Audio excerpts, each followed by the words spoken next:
Barada Paub, and welcome to our Food Connection and Culture session at this year's Global Solidarity Summit. I'm Beth Kidd from Hub Cymru Africa, and I'm just going to do a bit of housekeeping before I hand over to Carol Adams, who's going to talk us through her work with Food Adventure. So this event is a webinar format, which means everybody's cameras are off and microphones are muted, except those people presenting. You can contribute to the session through the chat box, and there's a Q&A box as well if you want to ask Carol any questions, and we'll make sure we've got time for that at the end. So please do put your thinking caps on and get some questions into the Q&A. If required, we've got closed captions available, which you can turn on by clicking the little CC button on the toolbar underneath these the videos of the speakers. You can make an oral contribution by clicking on the raise your hand icon, and we can invite you to the stage to unmute if you'd rather contribute that way. And we really value your feedback. So please, when we go back out into the social lounge, fill in our polls. The polls icon is next to the Q&A button. And yeah, you'll be able to see that when you go back out into the social lounge. So please do give us your feedback, so we really value it. And just to remind everybody that any form of abuse or offensive language or behaviour in the chat boxes will not be tolerated. And please listen with respect and be mindful of the experiences of others. So that said, I'm going to hand over to Carol Adams. She's the Managing Director of Food Adventure. And take it away, Carol. Thanks, Beth. Good morning, everybody. Bonjour tout le monde. So my name is Carol Adams, and I'll be doing a few next slides, please. So Beth, next slide. Thanks. You know, like many of you, I wear multiple hats. So I'm the Managing Director of Food Adventure, and I'll be talking to you today about a project that we're involved in Cameroon. And as well, for those of you who don't know me, I also work for the Sub-Saharan Advisory Panel in Wales as the Africa Portfolio Lead. So we help co-develop projects on the continent. And so there are my contact details. So first, though, I'll speak to you about our work. Thanks, Beth. So let me set the context for you. Agriculture is an important part of the rural economy in sub-Saharan Africa. You know, but as you know, statistics for poverty and underemployment in the region are highest in the world. So Cameroon is one of the largest economies in Central Africa. More than 61% of the population lives in rural areas, with about 70% working in the agricultural sector. Agriculture is particularly important as it accounts for about 35% of Cameroon's gross domestic product, with rural areas exporting about 55% of its agricultural and forestry products. Despite the importance of agriculture to the economy, the poverty rate in Cameroon is about 40%, and 79% of the rural labor force is either underpaid or lives below the poverty line. Women are affected the most, as the majority of the agricultural labor force is women, and that's about 72%. Another interesting statistic, approximately 90% of the food consumed by the Cameroonian population is supplied by rural women. So in rural Cameroon, 80% of women are underemployed. Next slide, please. So that's a bit of the context.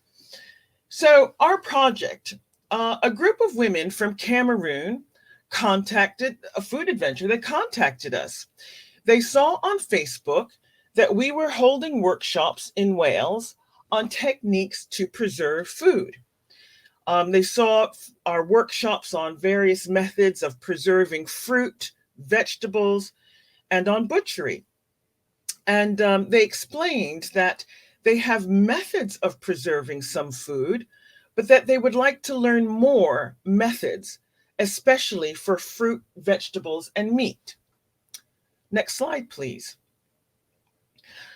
In Wales, we worked with small artisan food producers and small-scale farmers who were interested in sharing their skills, but also learning from other cultures. Are there farming practices that could be adopted in Wales? Could there be food products or spices that could be the inspiration for a new product? So with a bit of work, off we went to Cameroon, and you'll see a group photo of the team from Wales and some of our partners in Cameroon. Next slide, please. So as I said, food processing is not new in Cameroon. It's not new to sub-Saharan Africa. Bobolo is made from cassava, which is fermented for 3 to 5 days. You've got crisp made from plantain, wine made from the sap of palm trees. Next slide. There are centuries of tradition of fermentation, and there are quite a few small businesses that are making food products. Next slide, please. And these are just a few photos showing you of some of the food processing that's going on now currently in Cameroon. So here are some ladies making absolutely delicious plantain chips. Next slide, please. But the area of Cameroon that we went to and that we were asked to concentrate on is the Menua region. And this is one of the main fruit and vegetable growing areas of Cameroon. And, it's people travel all over Cameroon knowing, okay, the tomatoes in this region are the best. They go there. So a lot of fresh produce. And as in Wales, food waste and loss is a major issue. In Wales, food waste is a problem from farm to the consumer. For example, supermarkets reject imperfect vegetables, consumers buy too much food and throw it away. Also, when gluts of are produced, there might not be enough businesses to use those gluts of fruit. In Cameroon as well, food waste is caused by post-harvest loss. Some of that might be due to storage, some might be due to transportation. And as well, when there are gluts, there's not enough food processed to use the fruits and vegetables. Next slide, please. So here are some of the workshops that we held in Cameroon, and it really was a great learning exchange. Some of the things that we learned during our trip really were about the joys of seasonality and the regional differences of food. We sometimes forget that in Wales, where you can buy practically any food in and out of season 365 days of the year, whereas our friends in Cameroon celebrated the seasonality of foods. Another important thing is that when working with the group in Cameroon was, we had a set of techniques and recipes, but it was all about adapting them to local taste. So for example, where we might have used sugar in our jam, they used honey, and they also infused jam with medicinal herbs for added health benefits. Slide 10, next slide, please. So here we can see some of the fruits of the workshop, some of the local fruits, and someone now, taking what they learned, using their honey, local fruits, adding herbs, and that was really a great lesson of sharing of, what we think of as jam, and now what we think of as jam. Next slide, please. I really wish I had better photos, but I wanted to share a bit of the learning about visiting a farmer. So Therese has a smallholder. She cultivates mushrooms. She rears chickens and pigs. She grows vegetables. Everything in the farm is used. The corn husks make the medium to grow the mushrooms. After the mushrooms are grown, that medium feeds the pigs and the chickens, and the waste from the animals produce cooking gas and is also used as a natural fertilizer. And this was a model that our farmers really enjoyed learning about. It's not something that is in practice, really to use everything up to producing biogas. Next slide, please. So there's another side to prosperity and culture through food. It's not just about making food, it's also about keeping people safe. So food safety plays an important role in making a sustainable livelihood through food. So a program has been developed by the Cameroon Ministry of Small and Medium Enterprises, Social Economy, and Handicrafts.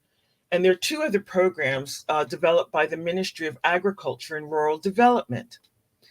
And the aim of these programs is to create many food processing SMEs.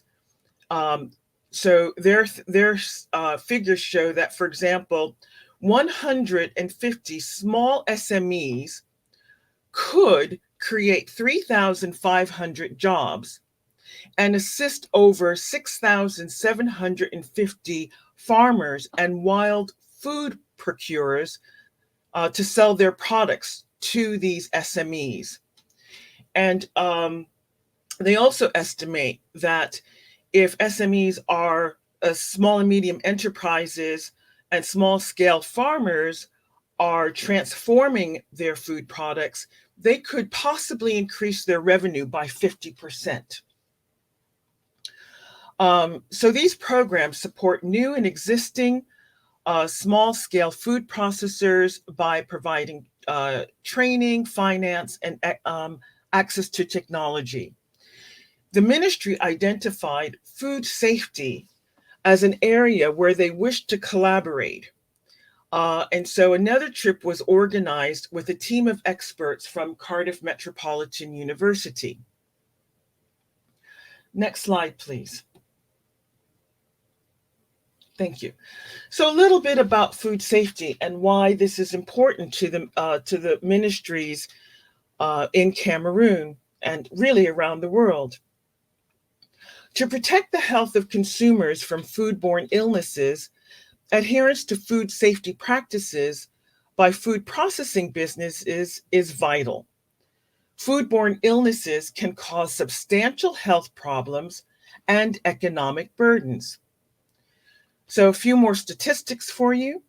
Approximately 91 million people per annum in Africa, the majority reported to be in sub-Saharan Africa, become ill due to foodborne diseases. This is the world's highest per capita rate. A third of the annual global diseases occur in Africa. Next slide, please. Next slide, please. But it's important to note the cultural context where food safety sits and where the food percent of the food for local consumption sold in sub-Saharan Africa is sold in local, unregulated, or ineffectively regulated markets. But these markets are really important for the economy and culture. They're vital for many with low incomes, as they often sell food at lower prices. And many of the traditional and primary foods, as well as traditional processed foods, are also sold there. So the ministry that we work with is trying to find ways to promote food safety practices, whether they sell in informal or formal markets, but that look at the cultural norms and context.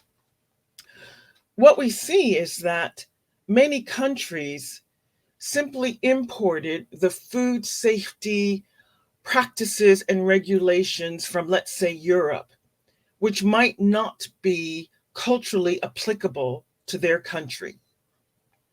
Next slide, please. So, it would be really easy, for Food Adventure to go in a country and say, this is what we do, and if you do it, you will be fine. But again, we all know this is not the correct approach. So our role was really as a supporting friend, if you'd like, to help our partners at the ministry better understand the challenges that small businesses face to produce safe food and respecting their local products and local culture.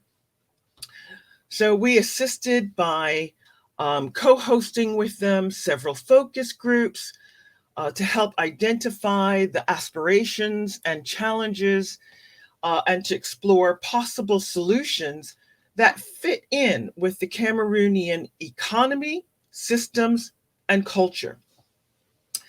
So unfortunately, our work was interrupted by COVID. There was a follow-up trip planned to take some of the learning from these focus groups and discussions. But hopefully this year we'll move ahead with some trials of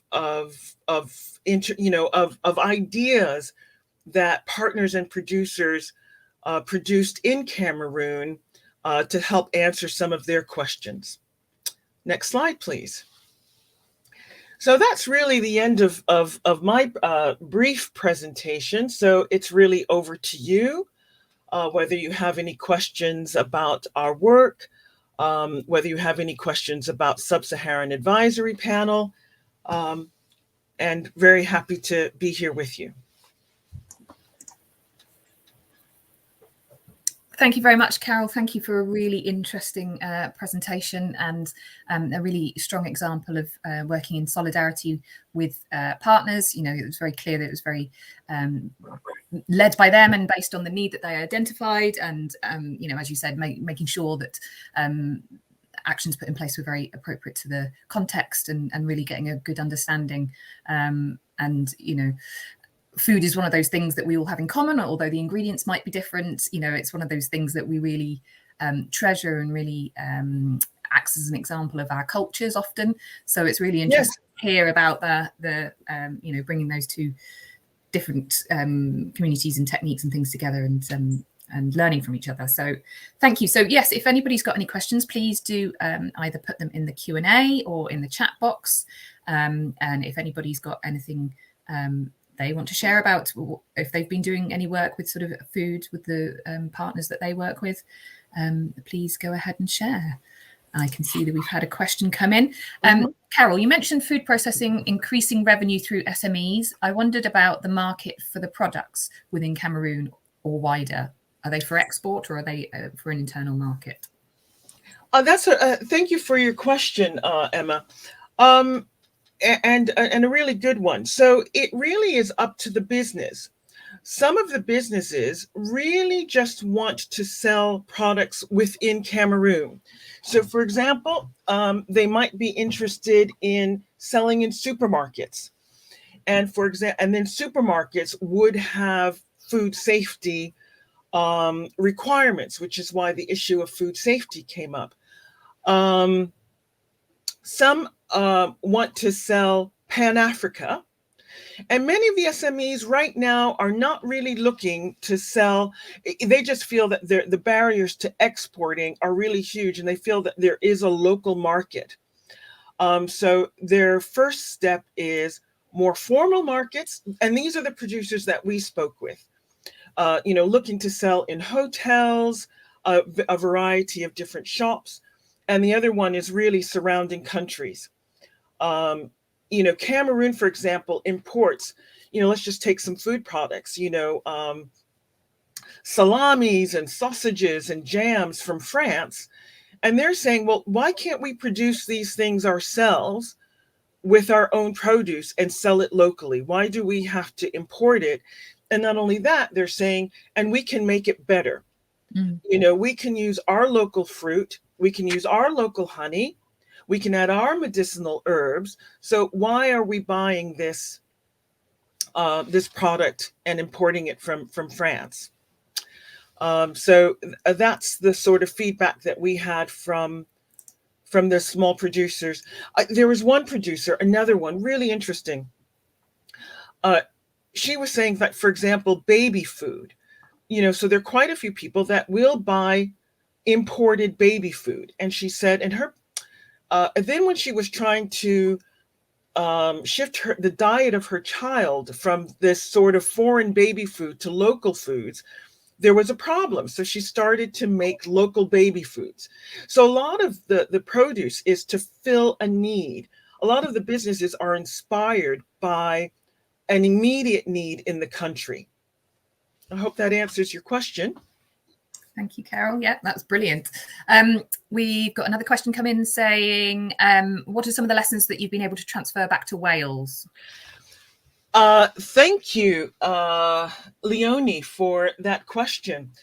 Wow. So the things that really come to mind are, as I mentioned, one is seasonality.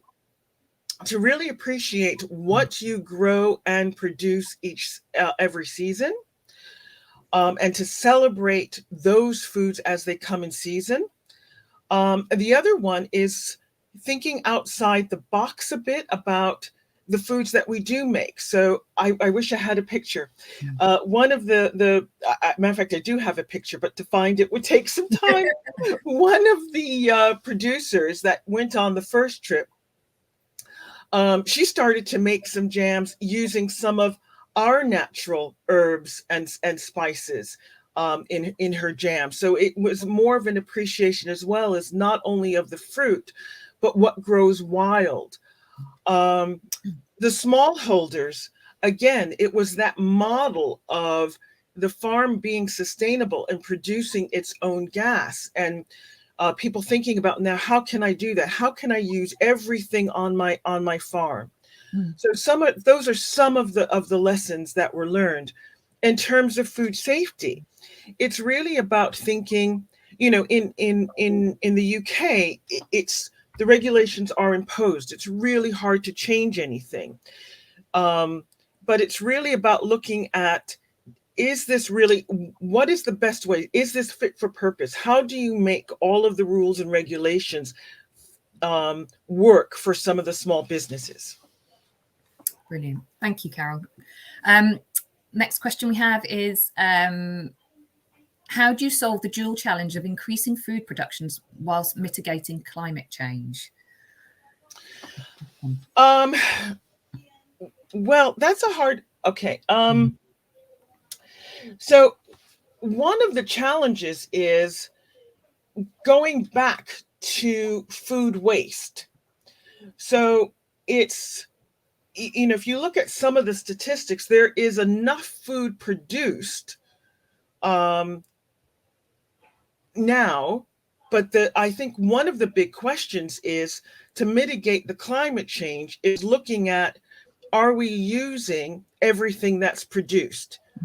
And some of the statistics for post-harvest loss in sub-Saharan Africa are really astonishing. And I think that's why there is this push to use food and preserve it.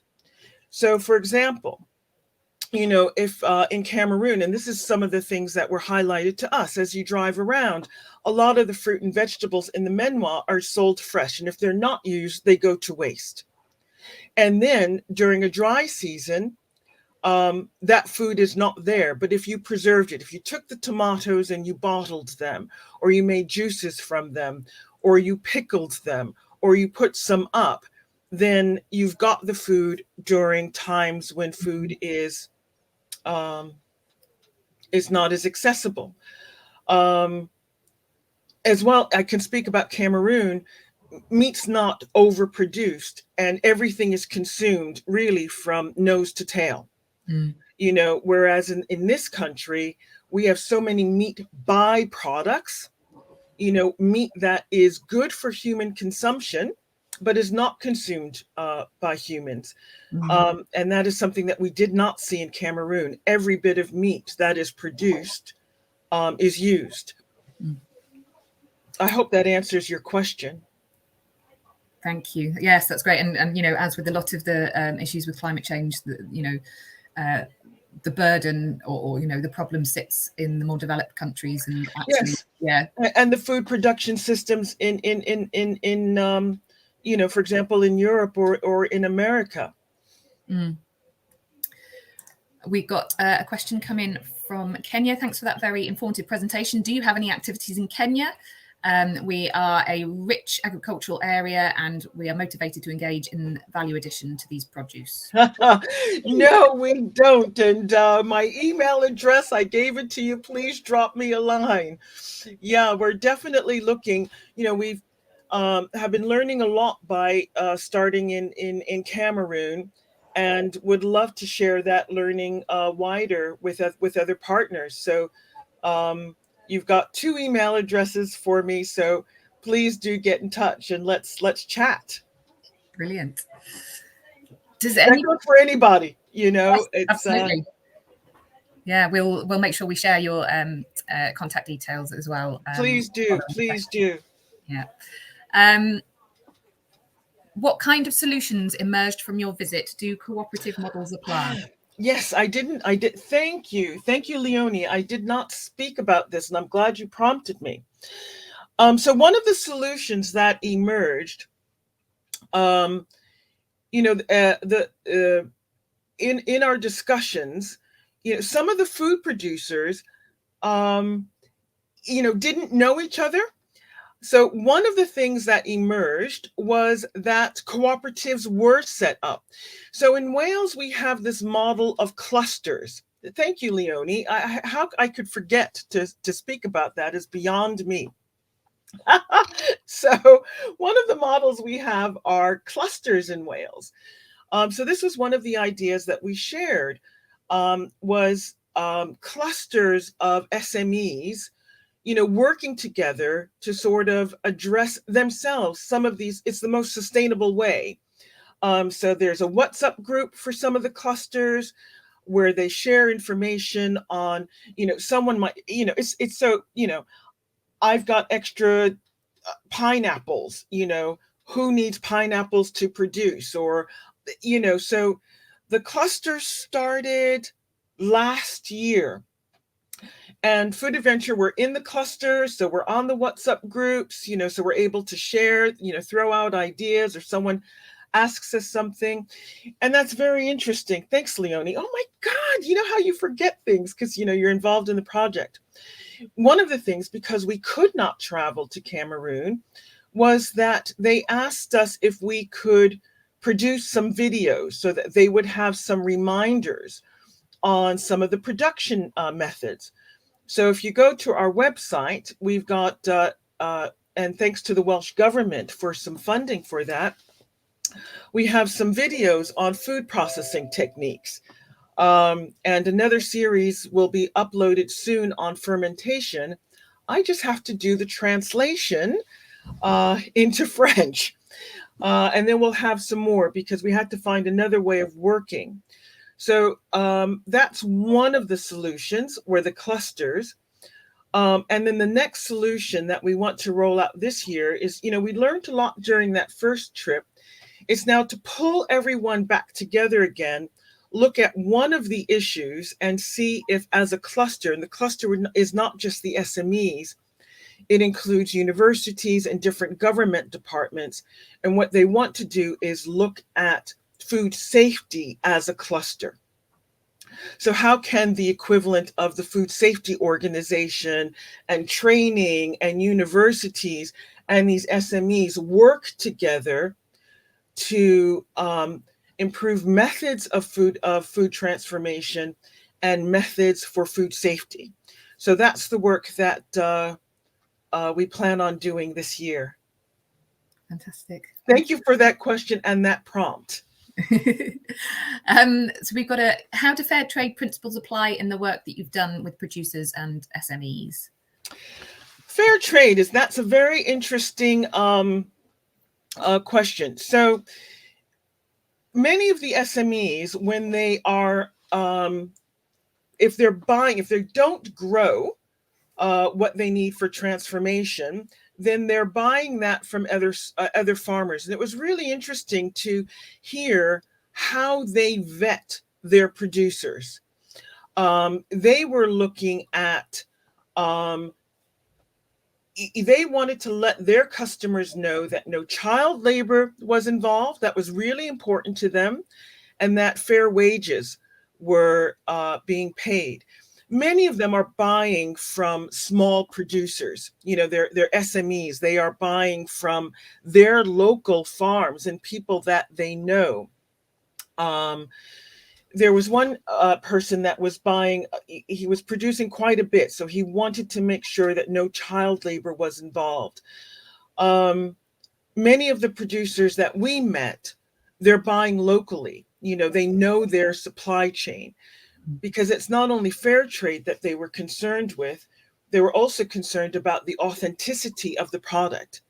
So, for example, if they needed, there's a pepper in Cameroon that's world famous called Penja pepper.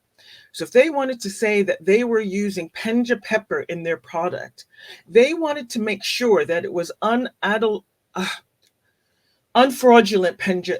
Oh, I need more coffee. Unfraudulent Penja pepper. So it was not only fair trade, but it was really about knowing your producers and knowing the quality of product that was going into what was being made. And those, having those relationships and that trust, as you say, yes. Very important. Brilliant, thank you.